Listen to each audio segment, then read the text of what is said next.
We asked parents, is your child easily distracted? Does concentration wander? 74% of parents said yes. When we asked the same parents, does your child meditate or do you encourage meditation? Only 9%. They're probably here, right? Poor levels of concentration shows up with a lack of focus, poor attention to detail, unable to finish tasks, getting distracted easily. When a child has low levels of focus or poor concentration, it shows up in their life as making mistakes, avoiding making decisions, not being able to finish tasks. But when we develop that to a high level, they increase their attention to detail. They've got higher levels of focus and attention to detail. They're able to focus in high stressful situations and handle more pressure.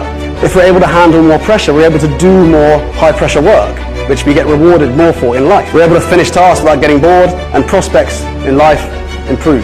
The reality there is, it's a fact that if you work with your child to develop their mindfulness and meditation, their concentration improves. We all sort of know that, right? What's the missing link? Simplifying things and making it easy to implement for parents. That is the missing link.